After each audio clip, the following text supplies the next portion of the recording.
ನಿನ್ನೆಯಷ್ಟೇ ಕೇಂದ್ರದ ಮಹತ್ವದ ಬಜೆಟ್ ಮಂಡನೆಯಾಗಿರುವಂಥದ್ದು. ಆದರೆ ಕರ್ನಾಟಕಕ್ಕೆ ಏನನ್ನ ಕೊಡುಗೆ ಕೊಟ್ಟಿದ್ದಾರೆ ಎನ್ನುವಂತಹ ಪ್ರಶ್ನೆ ಸಾಕಷ್ಟು ಚರ್ಚೆ ಆಗ್ತಾ ಇತ್ತು. ಈ ಒಂದು ವಿಚಾರವಾಗಿ ಮಾತನಾಡಲಿಕ್ಕೆ ನಮ್ಮ ಜೊತೆ ಬೆಂಗಳೂರು ಗ್ರಾಮಾಂತರದ ಸಂಸದರಾದಂತಹ ಡಾಕ್ಟರ್ CN ಮಂಜುನಾಥ್ ಅವರಿದ್ದಾರೆ. ಅವ್ರನ್ನ ಮಾತನಾಡ್ಸೋಣ. ಸರ್, ಪ್ರಮುಖವಾಗಿ ಕರ್ನಾಟಕಕ್ಕೆ ಏನು ಕೊಡುಗೆ ಕೊಟ್ಟಿದ್ದಾರೆ ಎನ್ನುವಂಥ ಚರ್ಚೆ ಕೂಡ ಆಗ್ತಾ ಇರ್ತಕ್ಕಂಥದ್ದು ಈ ಬಾರಿಯ ಕೇಂದ್ರದ ಬಜೆಟ್ನಲ್ಲಿ. ಅಂದರೆ ಏನಾಗಿದೆ, ಬಹಳ ಮುಖ್ಯವಾದ ಅಂಶ ಅಂದರೆ ರಾಜ್ಯ ಸರ್ಕಾರದ ಬಜೆಟ್ಗೂ ಕೇಂದ್ರ ಸರ್ಕಾರದ ಬಜೆಟ್ಗೂ ಅಜಗಜಾಂತರ ವ್ಯತ್ಯಾಸವಿದೆ. ಅಲ್ಲಿಯ ಪ್ರಯಾರಿಟೀಸೇ ಬೇರೆ, ಇಲ್ಲಿಯ ಪ್ರಯಾರಿಟೀಸೇ ಬೇರೆ. ಈಗ ತಾವು ಬೆಂಗಳೂರು ಲೆಕ್ಕನೇ ತೆಗೆದುಕೊಂಡ್ರೆ ಈ ಬಜೆಟ್ಟಿಗೆ ಮೊದಲೇ 3ನೇ ಹಂತದ ಮೆಟ್ರೋವನ್ನು ಕೇಂದ್ರ ಸರ್ಕಾರ ಅನುಮೋದನೆ ಕೊಟ್ಟಿದೆ. ಈಗ ಆಲ್ರೆಡಿ ಅದು ಚಾಲನೆಯಲ್ಲಿದೆ. ಅಂದರೆ 3ನೇ ಹಂತದ ಮೆಟ್ರೋಗೆ ಸುಮಾರು 15,550 ಕೋಟಿ ರೂಪಾಯಿ ವೆಚ್ಚದ ಯೋಜನೆಯನ್ನು, ಬೃಹತ್ ಯೋಜನೆಯನ್ನು ಕೇಂದ್ರ ಸರ್ಕಾರ ಅನುಮೋದನೆ ಮಾಡಿದೆ. ಈಗ ಆಲ್ರೆಡಿ ಅದಕ್ಕೆ ಕಾಮಗಾರಿ ಪ್ರಾರಂಭ ಆಗಿದೆ. ಎರಡನೇದು ಸಬರ್ಬನ್ ರೈಲ್ವೆಗೆ, ಬೆಂಗಳೂರು ನಗರದ ಸಬರ್ಬನ್ ರೈಲ್ವೆಗೆ ಸುಮಾರು 7,500 ಕೋಟಿ ಅನುದಾನವನ್ನು ಈಗ ಆಲ್ರೆಡಿ ಅವರು ಘೋಷಣೆ ಮಾಡಿದ್ದಾರೆ. ಮೂರನೇದು ಒಂದು STRR road, peripheral ring road. ಎಲ್ಲಿಂದ ಶುರುವಾಗುತ್ತೆ? ಅದು ಡಾಬಾಸ್ಪೇಟೆಯಿಂದ ಮಾಗಡಿ, ಮಾಗಡಿಯಿಂದ ರಾಮನಗರ, ರಾಮನಗರದಿಂದ ಹಾರೋಹಳ್ಳಿ, ಹಾರೋಹಳ್ಳಿಯಿಂದ ಆನೇಕಲ್ಲು, ನಂತರ ಹೊಸೂರು. ಈ ಬೃಹತ್ ಒಂದು ಕಾಮಗಾರಿಯನ್ನು 4,750 ಕೋಟಿ ರು ವೆಚ್ಚದಲ್ಲಿ ಅನುಮೋದನೆ ಮಾಡಿದೆ. ಇದೆಲ್ಲ ಬಜೆಟ್ಗೆ ಮೊದಲು ಈಗ ಆಲ್ರೆಡಿ ಈ STRR ರೋಡ್ಗೆ ಈಗ ಆಲ್ರೆಡಿ ಟೆಂಡರ್ ಕೂಡ ಕರೆದಿದ್ದಾರೆ. ಸೊ ಈ ಯೋಜನೆಗಳು ಘೋಷಣೆ ಮಾಡಿದ ಮೇಲೆ ಪುನಃ ಬಜೆಟಲ್ಲಿ ಘೋಷಣೆ ಮಾಡುವ ಅವಶ್ಯಕತೆ ಇರೋದಿಲ್ಲ. ಹಾಗಾಗಿ ಇವತ್ತು ಕರ್ನಾಟಕದಲ್ಲಿ ಸುಮಾರು ಹಲವಾರು ರೈಲ್ವೆ ಯೋಜನೆಗಳು, ಒಟ್ಟಾರೆ 30,000 ಕೋಟಿ ಹತ್ತತ್ರ ಯೋಜನೆಗಳು ಈಗ ಚಾಲ್ತಿನಲ್ಲಿದೆ. ಇದನ್ನು ನಾವು ಅರ್ಥ ಮಾಡ್ಕೋಬೇಕಾಗುತ್ತೆ. ಹಾಗಾಗಿ ಕರ್ನಾಟಕಕ್ಕೆ ಒಟ್ಟಾರೆ ಈ ರೀತಿ ಇವಾಗ ನಮಗೆ ಧಾರವಾಡಕ್ಕೆ IIT ಕೊಟ್ಟಿದ್ದಾರೆ, ಅದು ಫರ್ದರ್ ಎಕ್ಸ್ಪ್ಯಾಂಡ್ ಮಾಡಿದ್ದಾರೆ. ಏನಾಗಿದೆ, ಈ ಬಜೆಟಲ್ಲಿ 2014ನೇ ಇಸ್ವಿ ನಂತರ ಸ್ಥಾಪನೆಯಾದಂಥ IITಗಳಿಗೆ ಫರ್ದರ್ ವಿಸ್ತರಣೆ ಮಾಡಿದ್ದಾರೆ. ಸೊ ಅದು ಬಹಳ ಮುಖ್ಯವಾದದ್ದು. ಹಾಗಾಗಿ ಇದು ಒಂದು ಜನಸಾಮಾನ್ಯರ ಬಜೆಟ್ಟು ಮತ್ತು ಮಧ್ಯಮ ವರ್ಗದ ಜನರ ಬಜೆಟ್ಟು.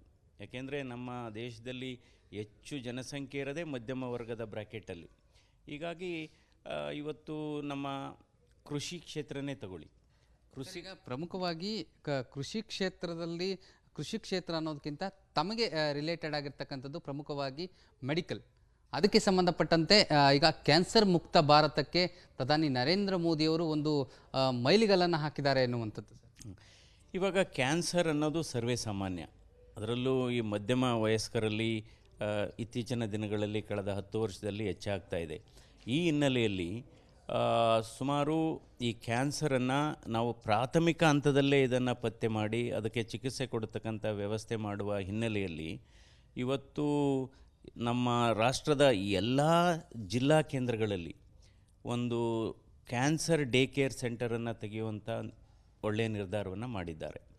ಅದರ ಜೊತೆಗೆ ಕ್ಯಾನ್ಸರ್ ಔಷಧಗಳು ಮತ್ತು ಅಪರೂಪದ ಕಾಯಿಲೆ ಔಷಧಗಳು ಸೇರಿ ಒಟ್ಟಾರೆ 36 ಬಹಳ ದುಬಾರಿ ಔಷಧಗಳಿಗೆ, ಅಂದರೆ ನಾವು ವಿದೇಶದಿಂದ ನಾವು ಏನು ಆಮದು ಮಾಡ್ಕೊತೀವಿ ಅಂಥ ಔಷಧಗಳಿಗೆ ಕಸ್ಟಮ್ಸ್ ಡ್ಯೂಟಿನ ಟೋಟಲಿ ಫ್ರೀ ಮಾಡಿದ್ದಾರೆ. ಕಸ್ಟಮ್ಸ್ನ ಟೋಟಲಿ ಫ್ರೀ ಮಾಡಿದೆ. ಇದು ಬಹಳ ಅನುಕೂಲ ಆಗುತ್ತೆ ನಮ್ಮ ಜನರಿಗೆ. ಅದೇ ರೀತಿ ಈ ಮೆಡಿಕಲ್ ಟೂರಿಸಮ್ ಅಂತ ಏನಿದೆ, ಹೀಲಿಂಗ್ ಅಂತ ಏನಿದೆ, ವಿದೇಶದಿಂದ ಕೂಡ ಹಲವಾರು ರೋಗಿಗಳು ಭಾರತ ದೇಶಕ್ಕೆ ಬರ್ತಾರೆ. ಸೊ ಅವ್ರಿಗೆ ವೀಸಾ ಕೊಡತಕ್ಕಂಥ ಪ್ರಕ್ರಿಯೆಯನ್ನು ಸರಳೀಕರಣ ಮಾಡಿದ್ದಾರೆ. ಮತ್ತು ಇವತ್ತು ನಮ್ಮ ಭಾರತ ದೇಶದಲ್ಲಿ ವೈದ್ಯಕೀಯ ಶಿಕ್ಷಣ ಕೂಡ ಹೆಚ್ಚು ಒತ್ತನ್ನು ಕೊಟ್ಟಿದ್ದಾರೆ. ವೈದ್ಯಕೀಯ ಶಿಕ್ಷಣಕ್ಕೆ ಈಗಾಗಲೇ ನಮ್ಮ ಬಳಿ ಸುಮಾರು 1,15,000 MBBS ಸೀಟ್ ಇದೆ, ಸುಮಾರು 75,000 MD-MS ಸೀಟ್ಸ್ ಇದೆ. ಸೊ ಅದನ್ನು ಇನ್ನೂ 3 ವರ್ಷದಲ್ಲಿ, ಅಂದರೆ ಈ ವರ್ಷವೇ 10,000 MBBS ಸೀಟ್ಸ್ನ ಜಾಸ್ತಿ ಮಾಡಬೇಕು ಅನ್ನುವ ಒಳ್ಳೆಯ ನಿರ್ಧಾರವನ್ನು ಕೂಡ ಮಾಡಿದ್ದಾರೆ. ನಂತರ ಇವಾಗ ಪ್ರೈಮರಿ ಹೆಲ್ತ್ ಸೆಂಟರ್ ಆಗ್ಬೋದು ಅಥವಾ ಪ್ರೈಮರಿ ಸೆಕೆಂಡ್ರಿ ಸ್ಕೂಲ್ಸ್ ಆಗ್ಬೋದು, ಅಲ್ಲಿಗೆ ಬ್ರಾಡ್ಬ್ಯಾಂಡ್ ಕನೆಕ್ಟಿವಿಟಿ ಕೊಟ್ಟಿದ್ದಾರೆ. ಯಾಕೆಂದರೆ ಈಗ ಪ್ರೈಮರಿ ಹೆಲ್ತ್ ಸೆಂಟರ್, ಪ್ರಾಥಮಿಕ ಆರೋಗ್ಯ ಕೇಂದ್ರಕ್ಕೆ ಬ್ರಾಡ್ಬ್ಯಾಂಡ್ ಕನೆಕ್ಟಿವಿಟಿ ಬಹಳ ಮುಖ್ಯ. ಏನಕ್ಕೆ ಮುಖ್ಯ ಅಂದರೆ ನಾವು ಎಷ್ಟೋ ಸರಿ ಟೆಲಿಕನ್ಸಲ್ಟೇಷನ್ ಕೊಡಬೇಕಾಗುತ್ತೆ. ಅಲ್ಲಿ ವೈದ್ಯರುಗಳು ಕಡಿಮೆ ಇರ್ತಾರೆ, ತಜ್ಞ ವೈದ್ಯರುಗಳ ಕೊರತೆ ಇರುತ್ತೆ. ನಾವು ಅದಕ್ಕೆ ಈ ಟೆಲಿಮೆಡಿಸಿನ್ ಜಾಲವನ್ನು ನಾವು ಗಟ್ಟಿ ಮಾಡಬೇಕಾದ್ರೆ ಬ್ರಾಡ್ಬ್ಯಾಂಡ್ ಕನೆಕ್ಟಿವಿಟಿ ಇರಬೇಕು. ಆವಾಗೇನಾಗುತ್ತೆ, ಸ್ಪೆಷಲಿಸ್ಟು ಜಿಲ್ಲಾ ಮಟ್ಟದಲ್ಲಿ ಅಥವಾ ದೊಡ್ಡ ದೊಡ್ಡ ನಗರಗಳಲ್ಲಿ ಇರತಕ್ಕಂಥ ಸ್ಪೆಷಲಿಸ್ಟು ಕೂಡ ಅವರ ಸಲಹೆಗಳನ್ನು ಪ್ರೈಮರಿ ಹೆಲ್ತ್ ಸೆಂಟ್ರಿಗೆ ಕೊಡ್ಬೋದು. ಸೊ ಈ ರೀತಿಯ ಒಂದು ಉತ್ತಮವಾದಂಥ ಬಜೆಟನ್ನೇ ಕೊಟ್ಟಿದ್ದಾರೆ. ಇನ್ನು ಕೃಷಿ ಕ್ಷೇತ್ರಕ್ಕೆ ಸಂಬಂಧಪಟ್ಟಂತೆ ಈ ಬಾರಿ ರೈತರ ಪರವಾದಂತಹ ಬಜೆಟ್ ಮಂಡನೆ ಆಗಿದೆ ಎನ್ನುವಂಥದ್ದು ಒಂದು ಕಡೆ ಆದರೆ, ಮತ್ತೊಂದು ಕಡೆ ರೈತ ವಿರೋಧಿ ಅಂತ ಹೇಳ್ತಾ ಇರ್ತಕ್ಕಂತಹ ಕಾಂಗ್ರೆಸ್ಸರಿಗೆ ಒಂದು ರೀತಿ ಉತ್ತರ ಕೊಟ್ಟಂತಹ ಬಜೆಟ್ ಇದು ಅನ್ನುವಂಥದ್ದು ಕೂಡ ಚರ್ಚೆ ಆಗ್ತಾ ಇರ್ತದೆ. ಈಗ MSP ಬಗ್ಗೆ ಮಾತಾಡ್ತಾರೆ. ಬಜೆಟ್ಟಿಗೆ ಮೊದಲು ಈಗ 3ನೇ ಬಾರಿಗೆ ನರೇಂದ್ರ ಮೋದಿಯವರು ಅಧಿಕಾರ ವಹಿಸಿಕೊಂಡ ಮೊದಲನೇ ಕ್ಯಾಬಿನೆಟ್ ಮೀಟಿಂಗಲ್ಲಿ ಅವರು ಸುಮಾರು ಮೊದಲನೇದು ನಂತರ ಆದಂಥ ಕ್ಯಾಬಿನೆಟ್ ಮೀಟಿಂಗಲ್ಲಿ ರೈತರಿಗೋಸ್ಕರ ಪ್ರಧಾನ ಮಂತ್ರಿ ಕಿಸಾನ್ ಸಮ್ಮಾನ್ ಯೋಜನೆಯಡಿ 40,000 ಕೋಟಿ ಹಣವನ್ನು ಬಿಡುಗಡೆ ಮಾಡಿದ್ದಾರೆ. 40,000 ಕೋಟಿ ಹಣವನ್ನು ಬಿಡುಗಡೆ ಮಾಡಿದ್ದಾರೆ. ಸೊ ಹೀಗಾಗಿ MSP ಅಷ್ಟೇ ಸುಮಾರು 14ರಿಂದ 16 ಬೆಳೆಗಳ ಉತ್ಪನ್ನಗಳಿಗೆ MSP ಘೋಷಣೆ ಮಾಡಿದ್ದಾರೆ. ನಮ್ಮಲ್ಲೇ ನೋಡಿ, ರಾಗಿಗೆ ಸುಮಾರು 4,500 ಸಿಗ್ತಾ ಇದೆ, ಭತ್ತಕ್ಕೆ ಸುಮಾರು 3,500 ಒಂದು ಕ್ವಿಂಟಾಲಿಗೆ ಸಿಗ್ತಾ ಇದೆ ಇದು. ಹೀಗಾಗಿ ನಂತರ ಇವತ್ತು ಕಿಸಾನ್ ಕ್ರೆಡಿಟ್ ಕಾರ್ಡ್ ಮೂಲಕ ರೈತರಿಗೆ ಸಾಲ ಬಹಳ ಮುಖ್ಯವಾಗಿರುತ್ತೆ. ಅದರ ಲಿಮಿಟನ್ನು 3 ಲಕ್ಷದಿಂದ 5 ಲಕ್ಷಕ್ಕೆ ಏರಿಸಿದ್ದಾರೆ. ಅದೇ ರೀತಿ ಪ್ರಧಾನ ಮಂತ್ರಿ ಧನ ಧಾನ್ಯ ಕಿಸಾನ್ ಯೋಜನೆಯಡಿ ಸುಮಾರು 100 ಜಿಲ್ಲೆಗಳಲ್ಲಿ ಎಲ್ಲೆಲ್ಲಿ ಕೃಷಿ ಬಹಳ ಹಿನ್ನಡೆ ಆಗ್ತಾ ಇದೆ ಅದನ್ನು ನಾವು ಹೆಚ್ಚು ಅವರಿಗೆ ಒತ್ತು ಕೊಡುವ ದಿಕ್ಕಿನಲ್ಲಿ ಇದನ್ನು ಘೋಷಣೆ ಮಾಡಿದ್ದಾರೆ. ಮತ್ತು ನ್ಯಾಷನಲ್ ಕಮಿಷನ್ ಫಾರ್ ಸೀಡ್ಸ್ ಮಾಡಿದ್ದಾರೆ. ಅಂದರೆ ಹೆಚ್ಚು ಇಳುವರಿ ಕೊಡತಕ್ಕಂಥ ಬೀಜಗಳಿಗೆ ನಾವು ಹೆಚ್ಚು ಪ್ರೊಡಕ್ಷನ್ ಮಾಡಬೇಕು. ಅದೇ ರೀತಿ ಮಿಷನ್ ಫಾರ್ ಕಾಟನ್, ಏಕೆಂದರೆ ಮಹಾರಾಷ್ಟ್ರ ಮತ್ತು ನಮ್ಮ ಗುಲ್ಬರ್ಗ ಆಗ್ಬೋದು, ಯಾದಗಿರಿ ಆಗ್ಬೋದು, ರಾಯಚೂರು ಆಗ್ಬೋದು, ಕೊಪ್ಪಳ ಆ ಕಡೆ ಈ ಹತ್ತಿಯನ್ನು ಜಾಸ್ತಿ ಬೆಳೀತಾರೆ. ಸೊ ಅದಕ್ಕೆ ಏನು ಬೆಳೆಗಳ ಪ್ರೋತ್ಸಾಹ ಯಾವ ರೀತಿ ಕೊಡಬೇಕು ಅದಕ್ಕೂ ಮಾಡಿದ್ದಾರೆ. ನಂತರ ಕಾಂಪ್ರಹೆನ್ಸಿವ್ ಪ್ಲ್ಯಾನ್ ಮಾಡಿದ್ದಾರೆ. ಯಾವುದು ಫ್ರೂಟ್ಸು, ವೆಜಿಟೇಬಲ್ಸು, ಫ್ಲವರ್ಸು ಇವೆಲ್ಲ ಪೆರಿಷಬಲ್ ನೋಡಿ. ಸೊ ಅದನ್ನು ಯಾವ ರೀತಿ ನಾವು ಶೇಖರಣೆ ಮಾಡಿ ರೈತರಿಗೆ ಸಹಾಯ ಮಾಡಬೇಕಂಥದ್ದು ಅದೆಲ್ಲ ಮಾಡಿದ್ದಾರೆ.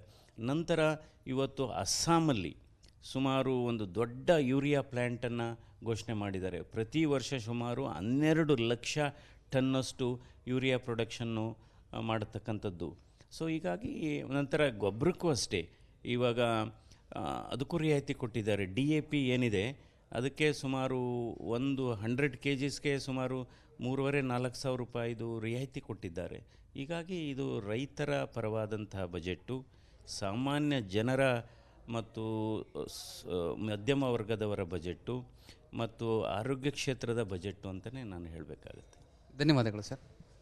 ಇದಿಷ್ಟು ಏನು ಬೆಂಗಳೂರು ಗ್ರಾಮಾಂತರದ ಸಂಸದರಾದಂಥ ಡಾಕ್ಟರ್ CN ಮಂಜುನಾಥ್ ಅವರ ಮಾತಾಗಿರುವಂಥದ್ದು. ಕ್ಯಾಮ್ರಾ ಪರ್ಸನ್ ಅರುಣ್ ಜೊತೆ ನಟೇಶ್ ರಾಜಣ್ಣ, ರಿಪಬ್ಲಿಕ್ ಕನ್ನಡ, ನವದೆಹಲಿ.